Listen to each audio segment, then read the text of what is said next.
Hey, my name is Ruboa. I'm the founder of Husband Material, where I help men outgrow porn. Today's conversation with Chris McKenna is full of statistics and wisdom and advice about how to guard against the threat of sextortion. So, if your particular version of sexually acting out has included sexting or webcamming, or you want to protect your kids from some of these things, listen to this whole episode. Chris is full of wisdom, and this is just one of the topics that you can learn a whole lot more about at Protect Young Eyes. Welcome to Husband Material. Today we get to hear from Chris McKenna, who's the founder of Protect Young Eyes, and we're specifically talking about sextortion. Welcome to the show, Chris. Hey, Drew. Yeah, thanks for having me. Really, I'm looking forward. And I also say that with, I really wish this wasn't a topic we had to talk about. Could we just erase this issue from planet Earth and make it something that we don't need to have a podcast about? Can we please do that, right?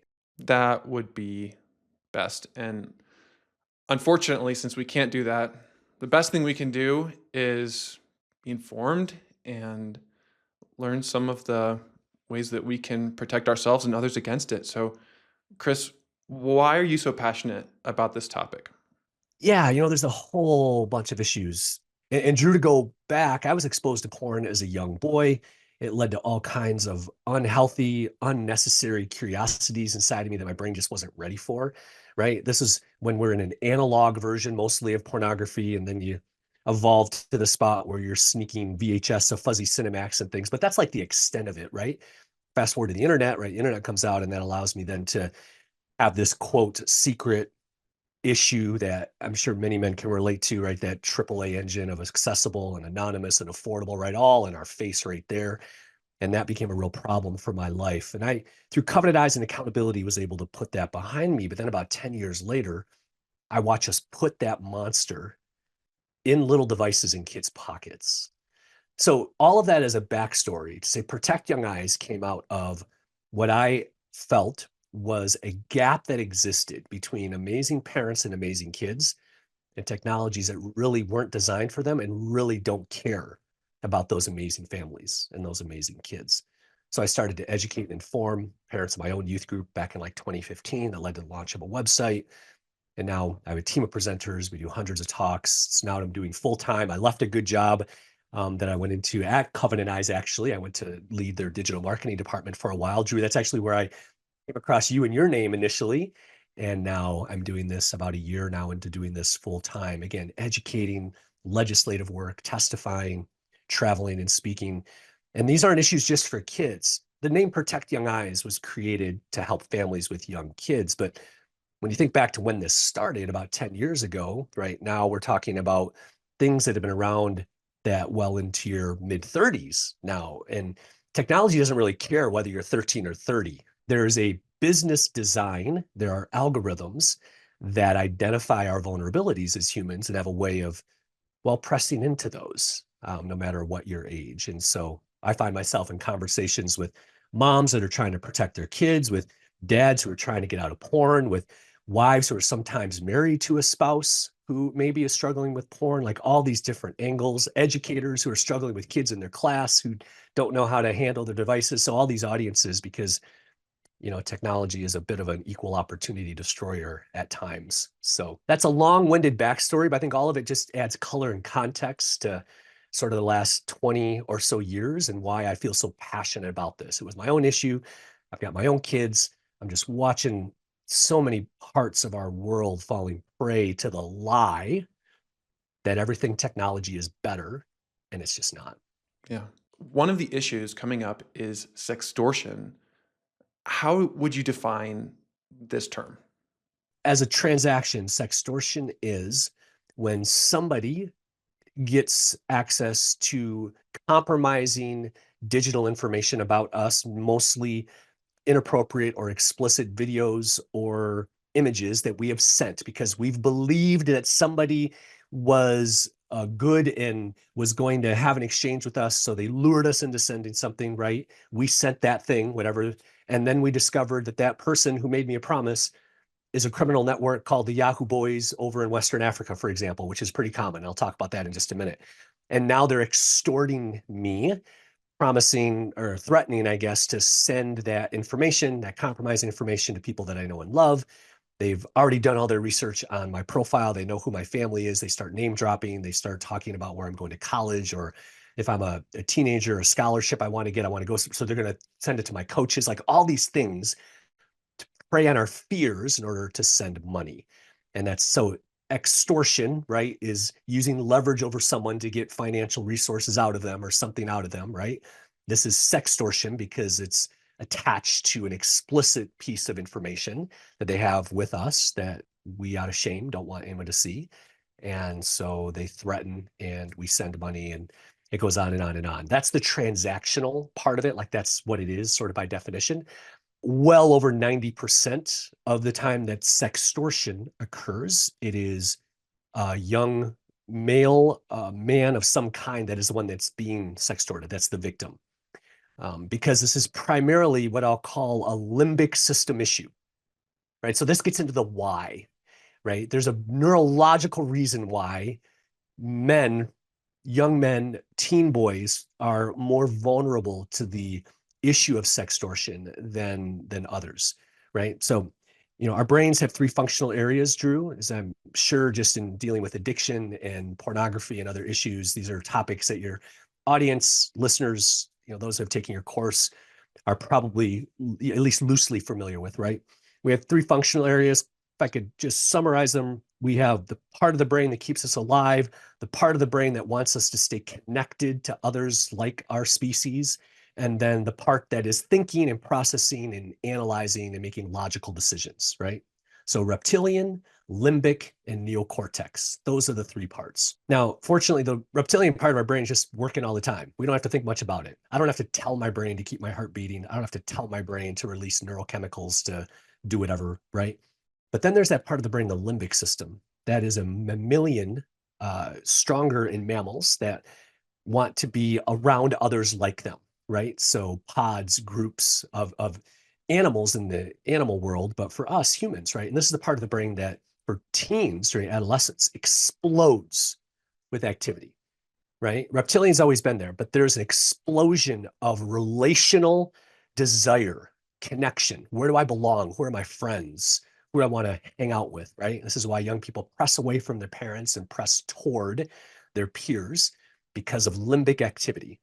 And that's a good thing. We want to be, connected to others. There's a relational part of being a human that's better for us, both professionally, personally, right? We need to be connected to others. And that's the part that's on fire during adolescence. And it's also the part of the brain where our dopamine reward system lives, right? All of these impulses, right? It's where fight or flight or freeze, all of those impulses, those feelings, that's the feeling center of the brain. And because kind of anciently look at us as our sort of createdness, however long you think that is, we feel things and act a whole lot faster than we think about things logically, right? So we respond to our feelings because in a fight or flight sort of, am I going to die or live in this situation? I think God made us to want to feel and respond quickly to things, right? So there's a long-winded way of saying our feelings often cause actions long before we've thought about the logic or the goodness in those actions. And this is where sextortion becomes so toxic, because if somebody, whether it's, a hot female or whoever it is, you think that that person is going to send you something that is going to charge up your dopamine reward system and you're motivated to get that, you'll send something long before you've thought about whether it's a good idea. Like I said, it's 95% males, because when it comes to the typical scheme, it's typically somebody pretending to be a hot female of some kind. I'm stereotyping a little bit. These are just the cases, right? As I talked to Nick Mick, the National Center for Missing and Exploited Children, or law enforcement, this is the typical transaction, but it doesn't always have to be this way, because if they can see things in your profile, then they will customize the lure according to who you are. And these networks, these are criminal networks. Telegram is an app that I'm sure some of your listeners are familiar with, or those who are watching this. Telegram has been in the news recently because it is an end-to-end encrypted basically criminal network of information because nobody sees anything into it. There's all kinds of child sexual abuse material and illegal content that is being shared in there all the time, all over the world. And so it's under a lot of scrutiny right now for not doing its part to remove, once it even knows about it, to remove this content. And the reason I'm sharing that is because these criminal networks that I'm referring to, Drew, literally networks of people that exist in order to identify vulnerable, primarily American teens and young men, because we're on our devices all the time. There are playbooks, 100, 150, 200-page playbooks that give step-by-step instructions as to how to carry out a sextortion transaction that are shared all over on Telegram and all these other encrypted networks that are out there.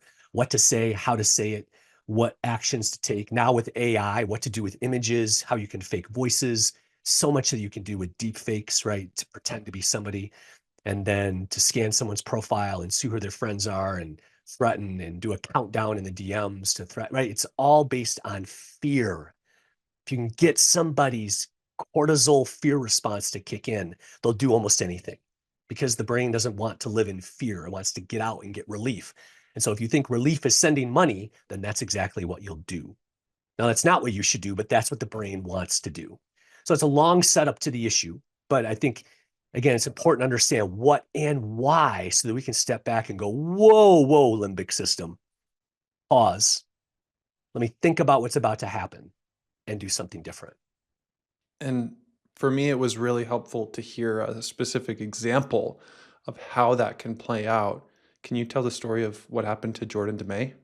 I'm in Michigan, and Jordan is a story that many people around the country, not just in Michigan now, are aware of, Drew, because of what has happened sort of in the wake of Jordan's story. So Jordan was a senior in high school, football player, homecoming king. He's a great guy with tons of potential, right? And knew he was going to college, right? Had great loving parents, right? I know his father, John, who actually had done a lot of the things that we teach around protecting kids and, having all the right conversations and all those kinds of things. And one night on Instagram, received a message from somebody who kind of looked like a friend, convinced him that he was someone he could trust.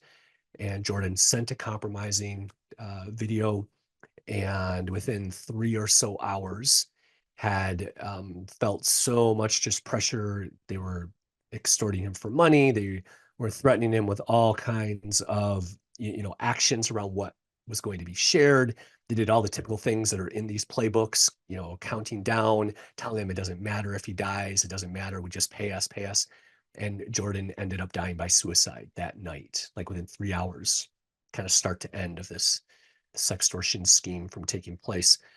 They were actually able to identify 3 individuals who were a part of this. 2 of them are brothers, and they were from a network called the Yahoo Boys. They primarily operate out of Nigeria. They're in Western Africa, but they're all over. And they were able to extradite them. This is what's unique about this story, where they found them, they FBI extradited them to the United States. 2 of them, I think, have been recently, the brothers were sentenced to 17 years in prison. And I know that because the federal court where it happened is here in my hometown, here in Michigan. I've met John, his father, know John, and now, we're in kind of a connection with each other, trying to do more, in this space to raise awareness. Obviously a tragic story, but it's not an uncommon story right now, Drew. That's the worst possible outcome, right? And I'm glad that they identified and put him in prison, but that doesn't bring Jordan back. That's actually quite rare. That hasn't happened in any of the other documented sextortion schemes, Gavin and Walker and others. If you were to find them, Representative Guffey down in South Carolina, whose son was sextorted, and same outcome, right? They haven't found them. So on the other side of that, there's sometimes a glimmer of hope where we can stop the transaction. Literally, people will be listening to this anytime, but 3 weeks prior to this conversation that you and I are having, I received a frantic message from someone in my community whose son had slipped into a sextortion scheme. They were right in the middle of it. They wanted to know exactly what to do. And that's where I think you had found what we had written about this. There are ways to prevent this from happening, right? Just in terms of guarding our own privacy and steps that we can take. Again, whether you're 14 or 35 or whatever, right? There's some steps that we can take to prevent this issue. Also, just kind of understanding the issue like we've talked about here. But then let's say it happens. For whatever reason it happens. There's also things that you need to do in that moment. Also, things like I worked with this father and his son on, which is specifically to cut off conversations immediately. Like you cut off the conversation right then and there. No matter what they're threatening, you cut it off. Because what's the worst that can happen? Right now, they're preying on fears. What's the worst that can happen? The worst that can happen is they could they could follow through on the threat, right? But now we have, I think, as a society, a bit of plausible deniability, right? Because of generative AI and because of deep fakes and because of these things that can be used against us, you kind of have yeah, that's not me. I mean, this will sound sort of like a double standard. Am I telling people to lie if that's what happens? No, but I'm just saying that I think as a society, the fact that somebody has something inappropriate shared about them with others sadly isn't as big of a shock as it used to be when you step back and think about it. That's really what I'm trying to communicate here. But in the moment, the fear is, I don't want that to happen, right? Your cortisol is making your decisions. And so but when you step back and go, wait a minute, and this was what I used to do at Ernst & Young, right? When I was in risk consulting, you always asked in a situation, what's the worst that could happen? And then you put controls in place to get that back from the worst to this is an acceptable outcome. And I think that's what we have to do here. What's the worst that can happen? So we always tell, and this is based on law enforcement and other counsel, you always stop. You never pay a penny.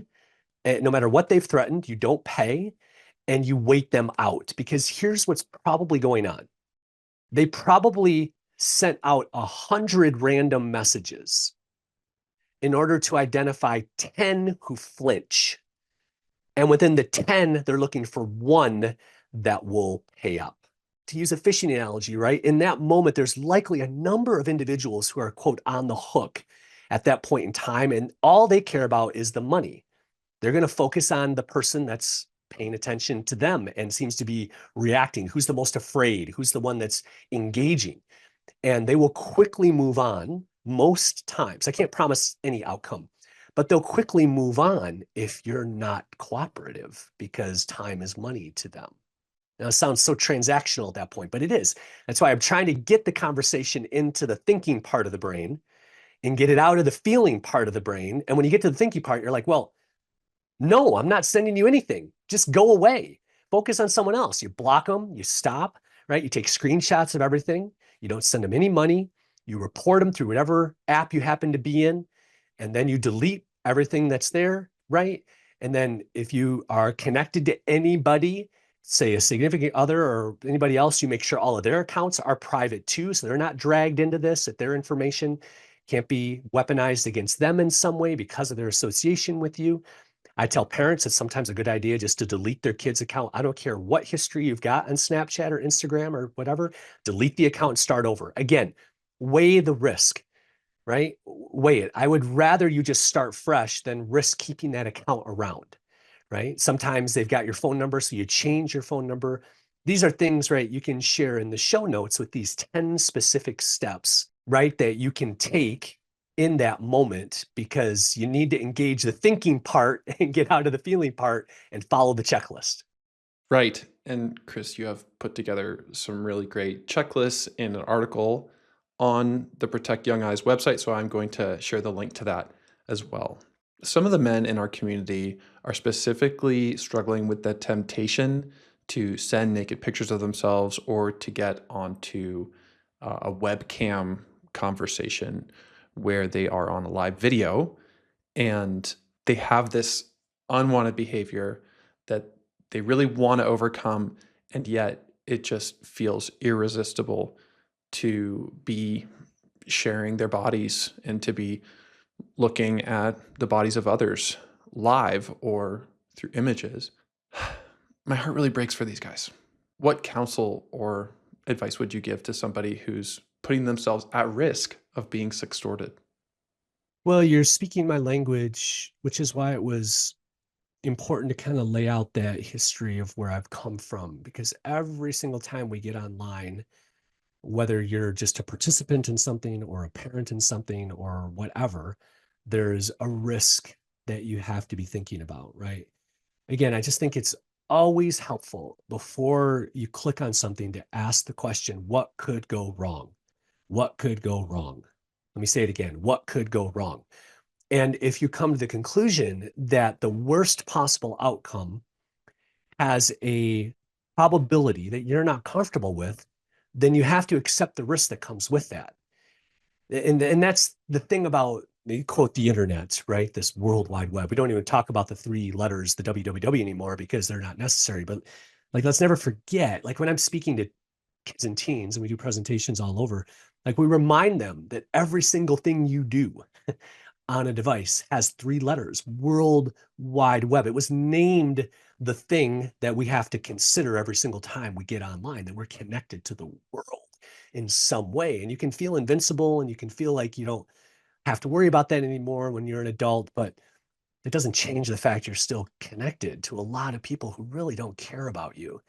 You're connected to a lot of places that weren't designed with your uniqueness, the awesome ways in which God made you, and some of the unfortunate vulnerabilities that we have. I guess what I would say is, if that's the temptation, then there's three ways to go about it, right? There's the pray it away. There's a spiritual component here. And yes, we do pray against the powers of darkness that are all around us, right? But you can't pray away some of these problems. It's necessary, but you can't do that alone. We also have to bring in both relational and technical.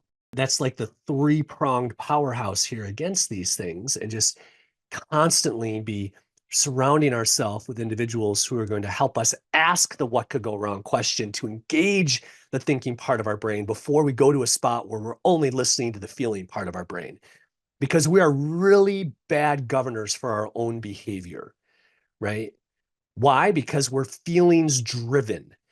And there's survival reason for that, but everything online, every social media platform, everything that we love about being online is based on our feelings, right? It's based on a feature that maximizes the feeling we get out of it, right? So there's a reason why Snapchat and Instagram release the features that they do.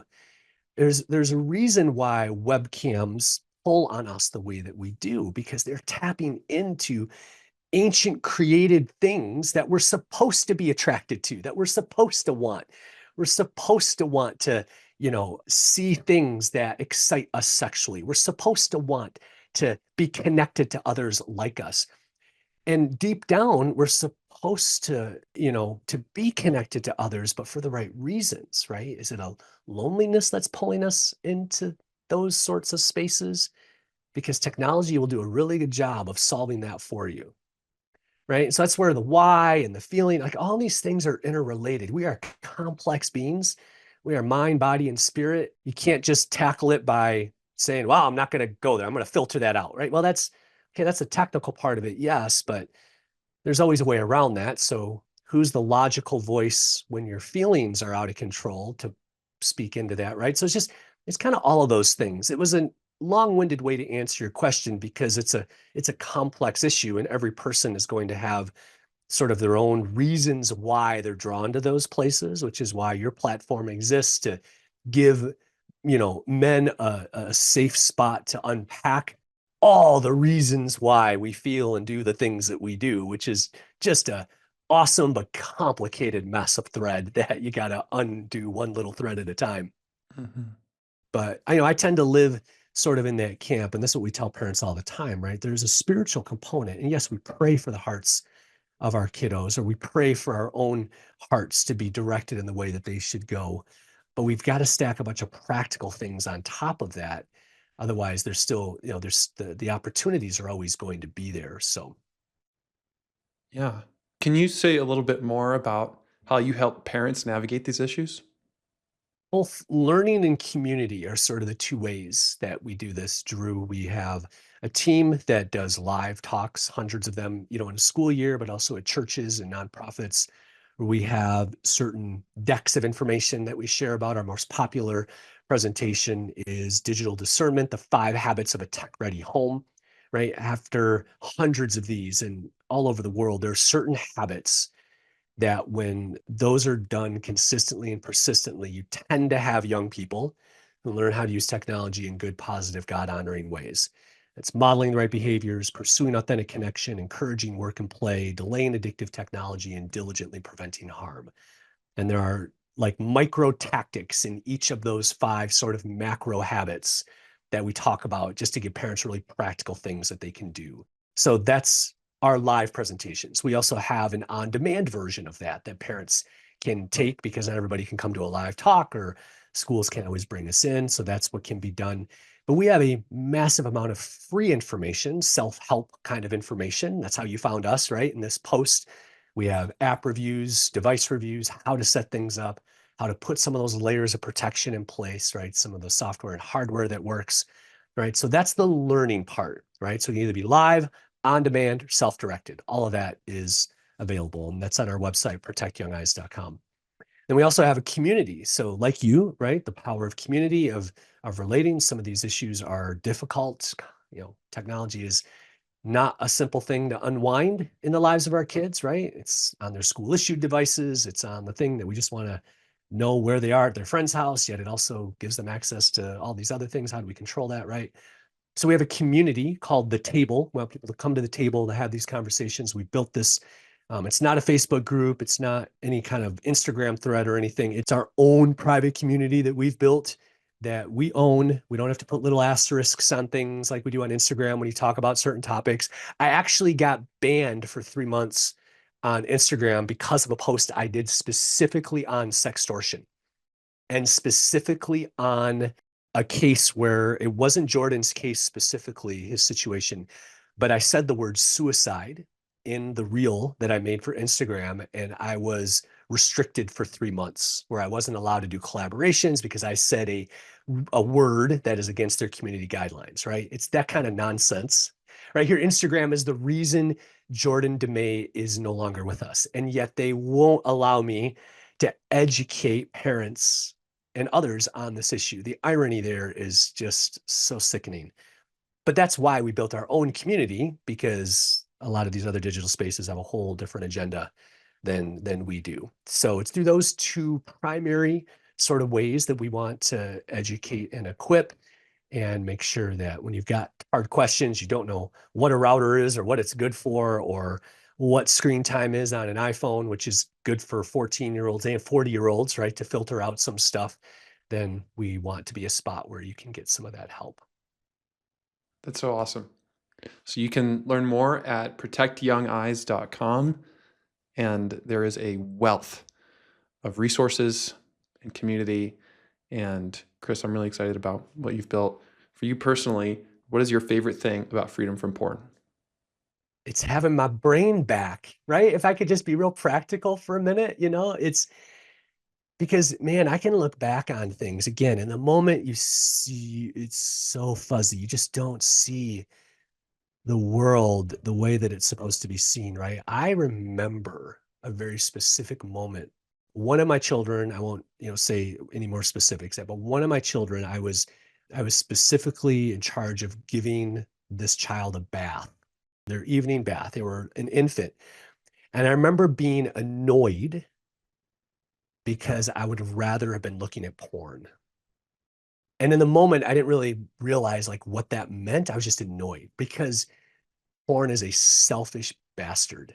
It only wants your full attention. It only wants all of you emotionally, psychologically, relationally, spiritually, if you can call it. It wants every piece of that, the brain, right? And I was willing to trade that time with a child, at least in my head, I wanted to, right?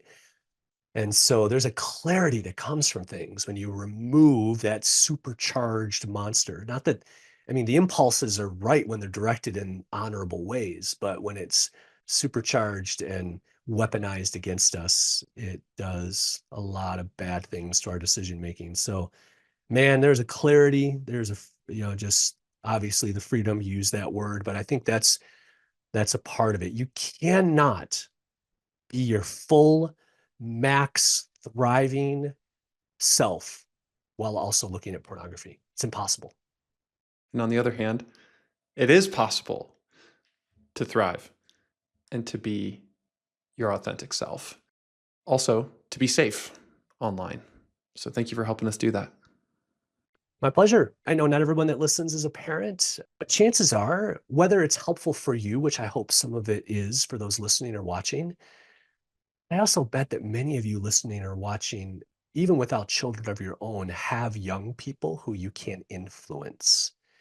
And sometimes the best teacher for us is to be a teacher for others, right? And so learn and maybe share with nephews or nieces or others, right, that are within your circle of influence. And I think some of that splashes back on us to help our own digital habits to go, yep, I'm motivated to choose differently because I want that for them too. So there you go. Chris, thank you so much. And guys, I would highly recommend protectyoungeyes.com. Always remember, you are God's beloved son. In you, he is well pleased.